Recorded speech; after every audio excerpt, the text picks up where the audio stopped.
Seberapa realistiskah parpol mengusung kedua tokoh ini dan juga bagaimana penerimaan publik untuk pencalonan Anies dan juga Ahok di Pilgub Jakarta? Kita bahas saudara bersama dengan Sekretaris DPD PDIP DKI Jakarta, Pantas Nainggolan. Nanti juga akan bergabung bersama kami politisi Nasdem Bestari Barus dan juga ada Direktur Eksekutif Poltreking Indonesia Hanta Yuda. Selamat sore Bung Hanta, Pak Pantas, selamat sore. Selamat sore Mbak Nilo. Hanta, kalau Anda melihat bagaimana nama Ahok ini kemudian muncul lagi ke permukaan sebagai cagup? Ya, Nilu, kalau kita lihat dua sosok ya, mantan calon gubernur yang sangat fenomenal, Pak Ahok dan Pak Anies. Kedua-duanya ini kalau kita lihat dalam perspektif modalitas aspek utama atau paling determinan dalam kandidasi kepala daerah, yaitu faktor elektabilitas dan boarding pass. Benar, dan ketiga satu lagi isi tas, kalau istilah Bu Risma tadi ya, perbuatan uang. Tapi paling penting ada dua hal, elektabilitas dan boarding pass. Nah, dua-duanya ini punya modal itu, baik Pak Ahok maupun Pak Anies itu punya basis massa. Itu tidak bisa kita pungkiri, basis massanya cukup besar. Dua-duanya masuk di putaran kedua bertarung head to head yang sangat kuat. Itu satu.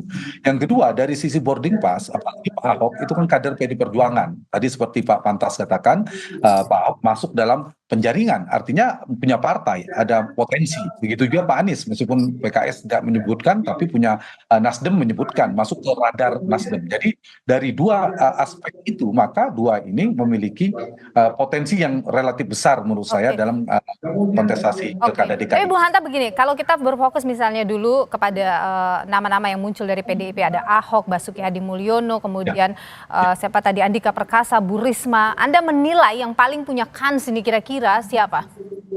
Ya, semuanya punya plus minus ya. Tapi kalau saya mengerucutkan dua nama yang paling potensial di PD Perjuangan secara elektoral di potensi kemenangan, yaitu Pak Ahok dan Pak Risma. Pak Ahok punya basis massa, Bu Risma itu figur baru juga, tetapi dia punya panggung politik sebagai menteri. Jadi dua ini nama fenomenal. Dibandingkan Pak Basuki dan Pak Andika, saya kira PD Perjuangan tadi seperti Pak Pantas mengatakan melihat data survei, maka dua ini lebih kompetitif secara elektoral, secara penerimaan publik, akseptabilitas publiknya. Jadi dugaan saya itu. Tetapi khusus di Bu Risma itu tidak hanya di DKI. Nama Bu Risma juga potensial maju di Jawa Timur dari sisi PD Perjuangan. Karena PD Perjuangan pasti membutuhkan figur kuat juga bertarung di Jawa Timur. Nah, di Jawa ini kunci semua, ada Pak Ahok dan Bu Risma di DKI kalau dari PD Perjuangan, kemudian Jawa Timur ada nama Bu Risma, Jawa Tengah ada nama Mas Hendi misalnya, dan nama-nama lainnya tentunya. Tapi dari nama yang saya sebutkan itu nama-nama yang masuk pada kategori kandidat kuat. Jadi saya mengkategorikan dulu ada kandidat kuat, ada kandidat potensial, ada kandidat standar. Nah, dari nama yang disebutkan itu ada kandidat kuat. Termasuk di luar Perjuangan nama Anies dan Ridwan Kamil konteks Jakarta. Baik, kita Hanta, bagaimana Anda melihat kira-kira Nasdem ini mengusung Anies Baswedan peluangnya? Ya, Nilu, figur lama ini ada plus minus. Tadi saya katakan punya basis massa, tapi kalau ada lawan baru yang lebih fresh itu juga sulit, mereka bisa dikalahkan. Baik Anies maupun Pak Ahok itu kelebihan punya basis massa, ada potensi partai, tapi kedua-duanya juga punya problematik ya. Misalnya Pak Ahok, saya review. Beliau dulu di 2017 ada isu yang menyerangnya itu akan mungkin dipakai lagi untuk mendowngrade Pak Ahok. Apalagi beliau bukan incumbent, dulu sebagai gubernur sedang menjabat. Begitu juga Anies Baswedan, dua hal.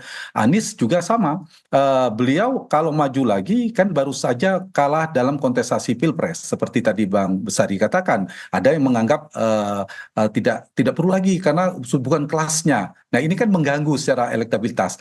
Tetapi bagi Anies kan butuh tetap bertahan hingga 2029, itu panggung politik yang strategis juga. Kalau Pilkada DKI dia menangkan kembali, ada panggung strategis. Tapi hati-hati juga, kalau kalah di Pilkada DKI, maka Anies, mohon maaf, berat sekali bertarung lagi di Pilpres 2009, kalau kalah di Pilkada DKI. Jadi itu perlu dihitung. Nah, ini hal yang lain, kalau kita bicara dua nama ini, Pilkada DKI ini kan Pilkada cita rasa Pilpres, karena sangat strategis, karena eskalator Pilpres terbukti Pak Jokowi dan Pak Pak Anies itu dulu adalah gubernur DKI running di Pilpres. Karena itu para ketua umum, elit-elit partai itu akan turun gunung semua dalam kontestasi Pilpres DKI ini, akan bicara lobby negosiasi politiknya sangat kuat karena terkait dengan hal itu. Nah, karena itu mungkin bisa kita menggunakan peta koalisi per hari ini di Pilpres. Nah, kalau bicara 01, nama Anies yang paling potensial, betul. Tapi ada nama dari PKS, Mardani, relatif potensial, tapi tidak sekuat nama Anies dan Ahok. Kemudian dari itu ada juga Pak Saroni ya, Bang Besari ya, kalau di Nasdem, itu juga nama-nama potensial. Di 03, saya melihat memang hanya nama tadi, Bu Risma sebenarnya lebih potensial, selain nama Pak Basuki dan sebagainya. Nah, di 02, ini bisa ada potensi memunculkan tokoh yang ketiga, Ridwan Kamil meskipun masih 50 antara Jawa Barat dan DKI, ada nama Erick Thohir atau ada nama yang lainnya, itu akan menjadi, atau Budi Satrio ya, Juwandono, ponakannya Prabowo. Jadi dari kelompok 02 ini akan muncul nama baru dalam perspektif publik. Karena itu menurut saya semua ke poros-poros koalisi ini harus berhitung betul. Dugaan saya potensi tripolar, 3 poros itu terbuka lebar di Pilkada DKI akan Jadi muncul. kemungkinan ada 3 poros begitu ya di Pilkada DKI. Iya, apakah mengeluarkan nama baru atau tetap Anies, apakah Ahok atau nama baru. Nah, karena itu tapi Bu Hanta, saya ingin nanyakan Anda begini, mengingat sejarah yang pernah terjadi antara waktu pertarungan Pilkada DKI 2017 dan kemudian perjalanan politik sampai dengan hari ini, bagaimana Anda melihat penerimaan masyarakat Jakarta kepada 2 tokoh ini, Anies dan juga Ahok? Tentu kalau kita bandingkan, Anies tentu jauh lebih berpotensi karena segar ya. Pertama, Anies menang melawan Pak Ahok di Pilkada 2017 terakhir.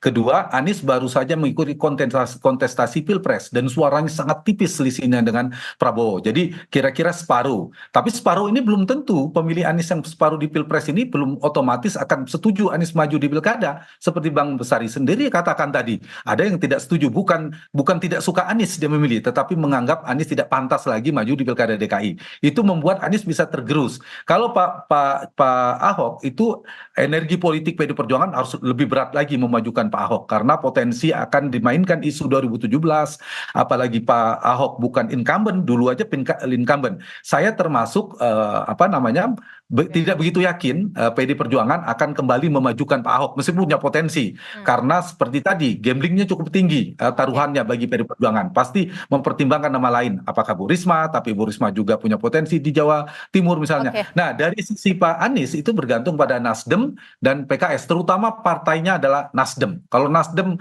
tidak punya figur kuat untuk berkontestasi di Pilpres atau tidak ada negosiasi baru, bisa jadi Anies dikeluarkan. Kartu itu saya kira masih hidup, relatif lebih hidup Anies gitu di Nasdem. Baik, Bung Bestari.